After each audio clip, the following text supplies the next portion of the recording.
Some Albanian villagers who did not trust all of this and were dissatisfied with the KLA's order to leave the village reported on November 17 to the police authorities that on November 15, about 10 uniformed members of the KLA had arrived in the village and ordered the residents to leave immediately because the village had been designated for their accommodation.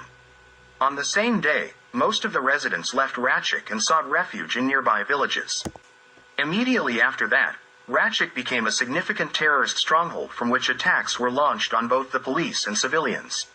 In the Rachik area, terrorists killed 5 policemen and 2 civilians and set fire to Jamal Zbatusij's house.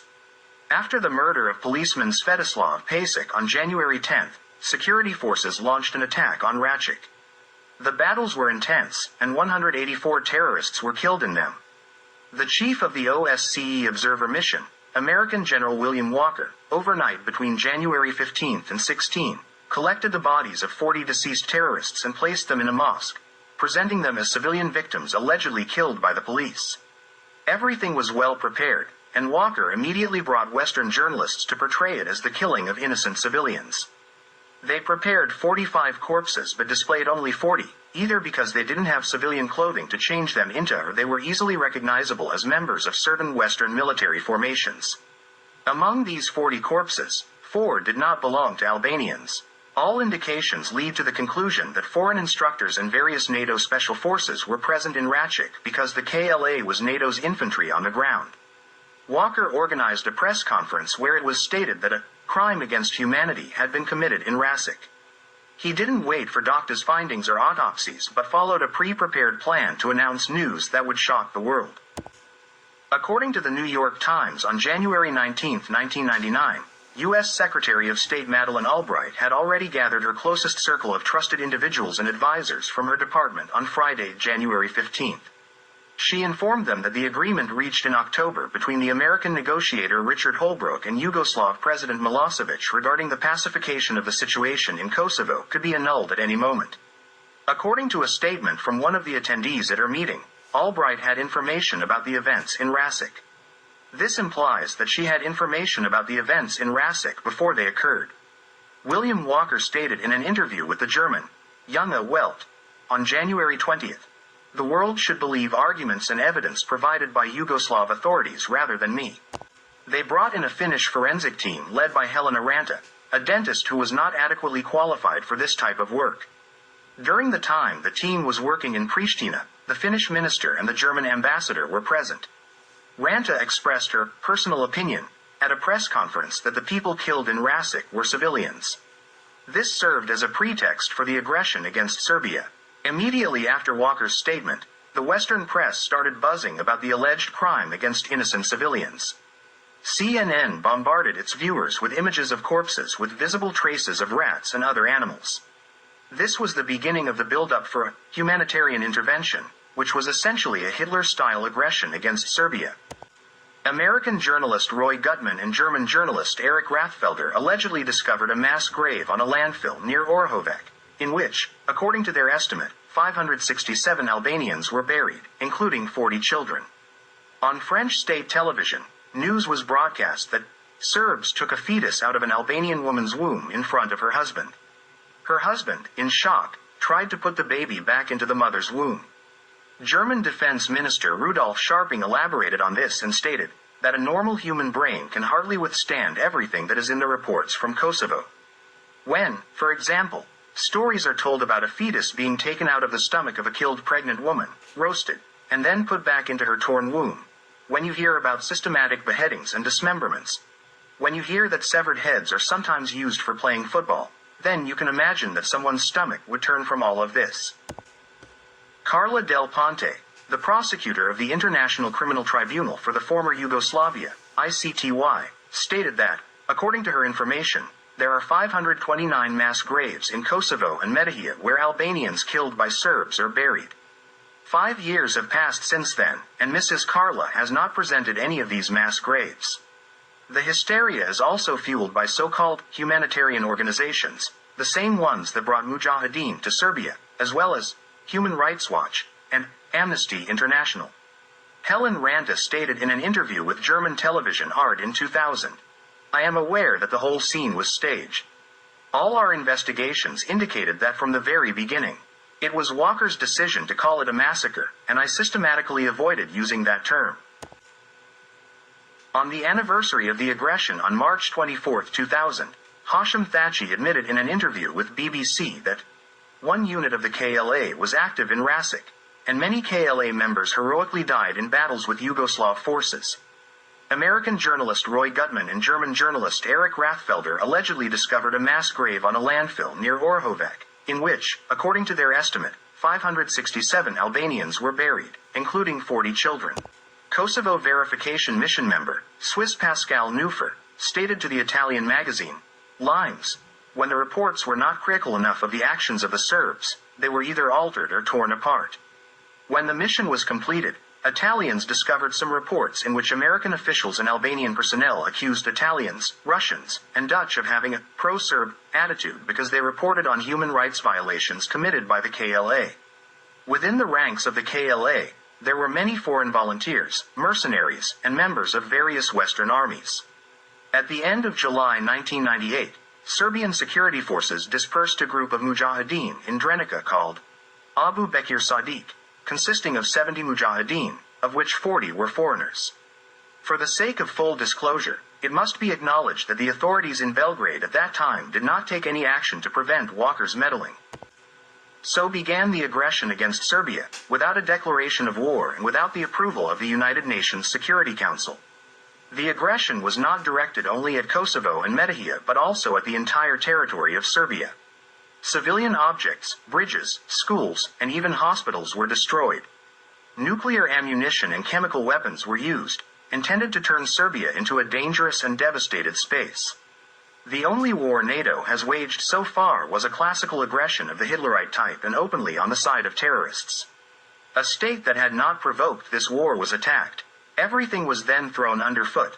All legal international acts, all conventions, all moral principles. Terrorism was elevated to the highest level of international morality. NATO became an organization in the service of terrorism and violence. It was interesting to watch and listen to our various friends and allies in Europe competing behind the back of the American war machine, trying to deliver a heavier blow to the Serbs.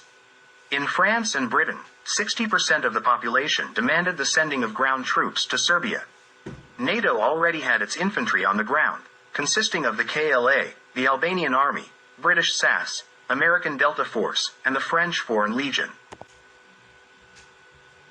The agreement on the surrender of Kosovo and Metohija to the occupation of the NATO pact, submitted to Milosevic by Ahtisaari and Chernomyrdin, was also a cunning deception. Ahtisaari later boasted of how he and Chernomyrdin deceived Milosevic and presented him with a false copy of the proposal. On the territory of Kosovo and Metohija, the terror of the KLA, now renamed the Kosovo Protection Corps, was established. In the presence, apparently, and under the protection of the occupation forces, Albanian terrorists undertook the ethnic cleansing of Kosovo and Metohija of its Serbian population. There was no difference in the behavior of the occupiers and the terrorists during World War II and now. UN Security Council Resolution 1244 remained a dead letter on paper and has not been implemented to this day. Everything Serbian was demolished and destroyed: houses, monuments, graves, churches, and monasteries. We have the impression that history is moving backward, returning to the darkest Turkish era. All of this was done in front of the eyes of 50,000 KFOR soldiers and UNMIK representatives. On the same day when German KFOR forces entered prison on June 16, 1999, monk Haradin Lukic from the Monastery of the Holy Archangels near prison was kidnapped by armed members of the so-called military police of the KLA. They intercepted him and took him in an unknown direction. After more than a year, his body was found near prison, mutilated, without a head, showing signs of brutal torture. Frenchman and head of the mission in Kosovo and Metohija, Bernard Kouchner, stated in March 2000, "Last week, we had 9 killed Serbs in Kosovo. This is significant progress."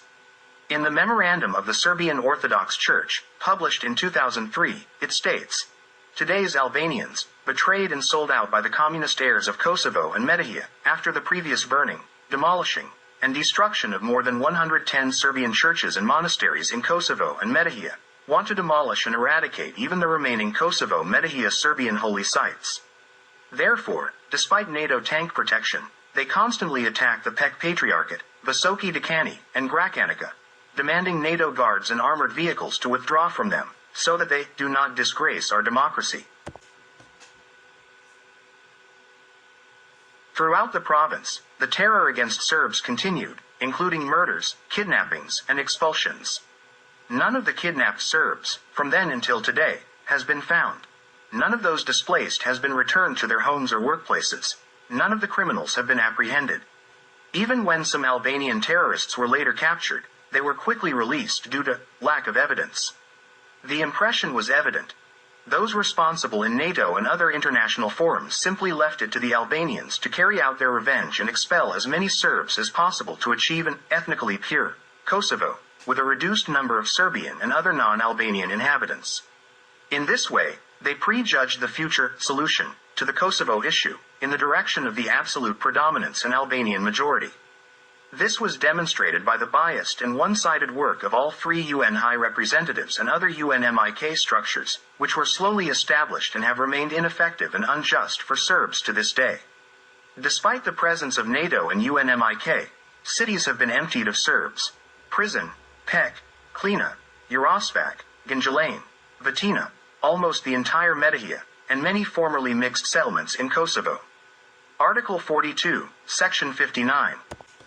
The United Nations Special Rapporteur for Human Rights in the former Yugoslavia, Jiri Dienstbier, stated on July 12, 1999, in Pristina, that there are terrorist groups and mafia in Kosovo whose rise needs to be prevented because, if not, they will take control of the southern Serbian province. During my stay in Kosovo, I became convinced that in the regions of Prison and Pek, there are many gangs from neighboring Albania, and some have even come from America to profit here. On July 26, 1999, it was reported at the Center for Peace and Tolerance in Prison that since the arrival of the German peace contingent, more than 250 Serbian houses had been burned down in prison, and around 7,000 Serbian homes had been looted and forcibly occupied. Some Serbs in prison recognized a certain number of Albanians in German uniforms and as part of the German army. The United Nations Special Envoy for Kosovo, Carl Bildt, in an open letter to the international community, warned the world that Albanians in Kosovo and Metahia are carrying out ethnic cleansing of Serbs.